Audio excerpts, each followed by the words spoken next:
السلام علیکم ورحمۃ اللہ وبرکاتہ، نحمدہ ونصلی علی رسول الکریم۔ سامعین و ناظرین، مفتی طارق مسعود صاحب نے بالآخر بڑی زبردست اور کمال گفتگو کی ہے، بڑی زبردست اور کمال گفتگو کی ہے، وہ بھی تراویح کے موضوع پر۔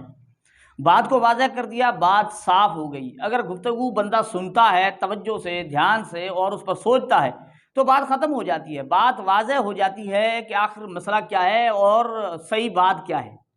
اصل یہ ہے کہ مفتی صاحب نے جب یہ گفتگو شروع کی تراویح کے متعلق تو غیر مقلدین کو بہت بڑی تکلیف ہوئی، سارے بھڑک اٹھے، کہیں نہ کہیں سے کوئی نہ کوئی غیر مقلد بولنا شروع کر دیا مفتی طارق مسعود صاحب کے خلاف۔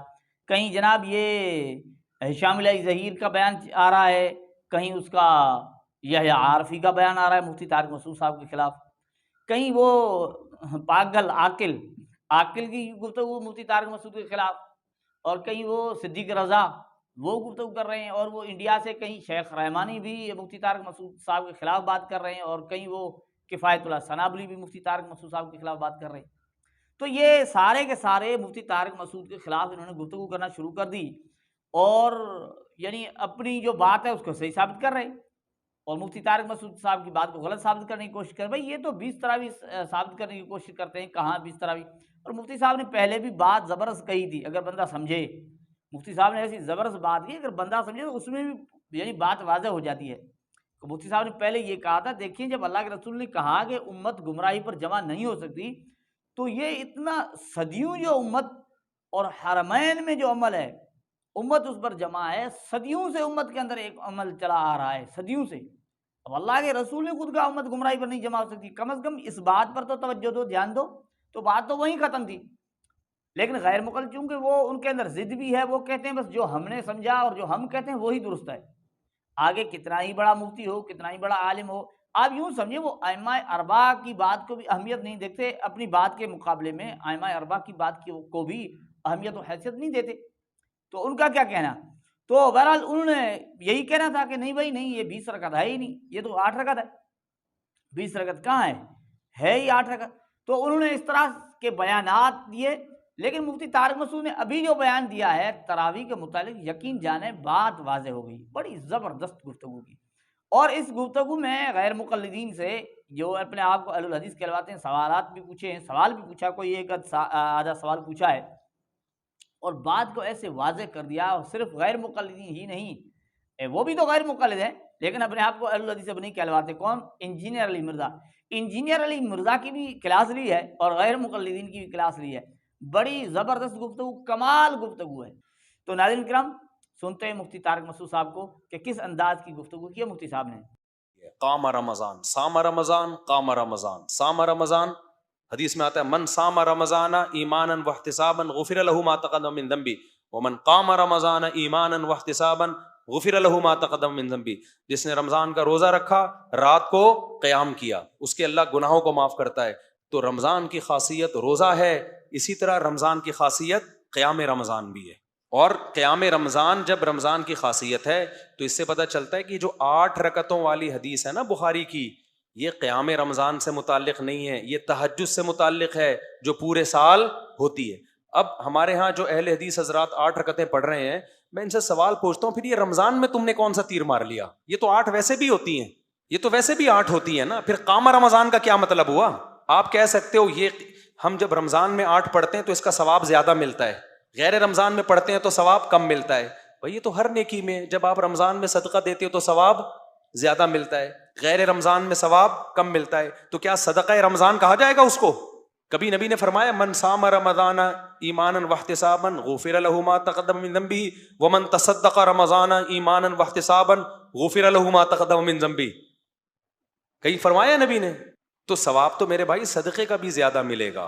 تو لیکن قیام کا ذکر کیا جا رہا ہے اس لیے کہ یہ وہ قیام نہیں ہے جو عام دنوں میں ہوتا ہے، یہ وہ قیام ہے جو رمضان کے ساتھ خاص ہے، جس کے میں رکوع بھی زیادہ اور جس میں سجدے بھی زیادہ۔ اگر آپ 8 رکعت پڑھتے ہو تو 8 رکعت میں 16 سجدے ہوتے ہیں اور 8 رکوع ہوتے ہیں، ایسا ہی ہے نا؟ تو عام دنوں میں کتنے سجدے ہوتے ہیں؟ تہجد میں 16 سجدے ہوتے ہیں، رکوع بھی کتنے ہوتے ہیں؟ 8۔ تو رمضان کی کیا خاصیت ہو گئی؟ رمضان میں کون سا اسپیشل آپ نے قام رمضان کر لیا؟ اور ہم بخاری کی حدیث جب دیکھتے ہیں، نبی صلی اللہ علیہ وسلم نے تراویح 3 دن پڑھائی اور آپ نے اول وقت میں پڑھائی ہے, رات کے آخری حصے میں نہیں پڑھائی ہے, چلائی ہے آخری حصے تک, پڑھائی شروع میں ہے سونے سے پہلے. اور آپ نے کیا فرمایا 3 دن پڑھانے کے بعد؟ فرمایا اس لیے چھوڑ رہا ہوں کہ کہیں یہ تم پہ فرض نہ ہو جائے. تو کیا تہجد کی فرضیت کا چانس تھا؟ بولو نا. تہجد تو پہلے بھی 8 تھی, بعد میں بھی 8 ہے, نہ وہ پہلے فرض تھی نہ وہ بعد میں, اور وہ چھوڑی نہیں, وہ تو ہمیشہ پڑھی ہے. یہ نماز چھوڑی ہے, نبی نے فرمایا میں اس لیے چھوڑ رہا ہوں خشیۃ ان تفرض علیکم, کہیں یہ نماز تم پہ فرض نہ ہو جائے. تو تہجد کی فرضیت کا نہ پہلے چانس تھا نہ بعد میں چانس تھا. یہ وہ نماز ہے جو سونے سے پہلے پڑھی جا رہی ہے, تہجد سونے کے بعد پڑھی جاتی ہے. اس سے صاف پتہ چلتا ہے بھائی قیام رمضان کوئی الگ نماز ہے, یہ وہ نہیں ہے جو 8 رکعتوں والی تہجد ہے, ورنہ رمضان کی کوئی خاصیت نہیں بچے گی. تو یہ 8 رکعتیں اگر, کیونکہ وہ بار بار جو 8 کرتے ہیں نا, وہ اس بیس پہ کرتے ہیں کہ اس کو تہجد مانتے ہیں تراویح کو. سارا مسئلہ یہاں سے کھڑا ہوتا ہے, جبکہ تراویح تہجد نہیں ہے, کیونکہ تراویح کے بارے میں صحیح حدیث میں آتا ہے نبی نے چھوڑی ہے اس خوف سے کہ امت پہ فرض نہ ہو جائے, جبکہ تہجد نہ پہلے چھوڑی نہ بعد میں چھوڑی. آپ کہہ سکتے ہیں کہ نبی نے جماعت چھوڑی تاکہ جماعت فرض نہ ہو جائے, تو جماعت فرض نہیں ہے. اس کا جواب یہ کہ اگر جماعت کی فرضیت کا خوف ہوتا نا تو نبی یہ نہیں فرماتے کہ یہ نماز تم پہ فرض نہ ہو جائے, نبی فرماتے میں جماعت چھوڑ رہا ہوں تاکہ جماعت تم پہ فرض نہ ہو جائے. نبی نے نماز ہی چھوڑی ہے تاکہ یہ نماز تم پہ فرض نہ ہو جائے, اس لیے یہ نماز تہجد سے الگ ہے. اور ایک اور اہم بات کہ اہل حدیث حضرات 8 رکعت جو تراویح پڑھتے ہیں, رمضان میں تہجد گئی ان کی. یہ تو رمضان میں آپ عام دنوں سے بھی پیچھے ہٹ گئے, کیونکہ جب آپ نے اسی کو تہجد مان لیا اور وطر بھی پڑھ لیے, اور حدیث میں آتا ہے اجعلوا آخر صلاتکم وطرا, آخری نماز وطر کو بناؤ, وطر تہجد کیا اینڈ میں ہوگا, تو اب تو آپ کی تہجد ختم. تو یہ تو عام دنوں سے بھی آپ پیچھے ہٹ گئے, یعنی عام دنوں میں کم از کم افضل وقت میں نماز تو پڑھ رہے تھے نا, اب تو افضل وقت والی نماز سے بھی آپ گئے. یعنی عام دنوں میں کوئی عشاء کے بعد تہجد پڑھ لے تو کم ثواب ملے گا نا, اور آخری وقت میں پڑھے گا تو زیادہ. تو رمضان میں ثواب کا کام تو اور زیادہ کرنا چاہیے. تو آپ عام دنوں میں آخری وقت میں پڑھ رہے تھے, رمضان میں آپ اول وقت میں لے آئے, تو یہ تو رمضان کا آپ نے اور الٹا کام شروع کر دیا. رمضان کی تو ویلیو کو آپ نے بڑھانے کے بجائے کم کر دیا. اور حضرت عمر رضی اللہ تعالیٰ عنہ کی نے جب تراویح میں لوگوں کو دیکھا نا, تو حضرت عمر نے کیا فرمایا, والتی تنامون عنہا افضل مما تقومون, او کما قال, فرمایا کہ تم لوگ جس نماز سے غافل ہو وہ نماز اس سے افضل ہے جو تم پڑھ رہے ہو. اس سے پتہ چلتا ہے یہ الگ نماز اور وہ الگ, یعنی تہجد سے غافل ہو. کیونکہ صحابہ جب تراویح پڑھتے تھے نا تو اتنی دیر میں ختم ہوتی کہ پھر تہجد کے لیے نہیں اٹھ پاتے تھے.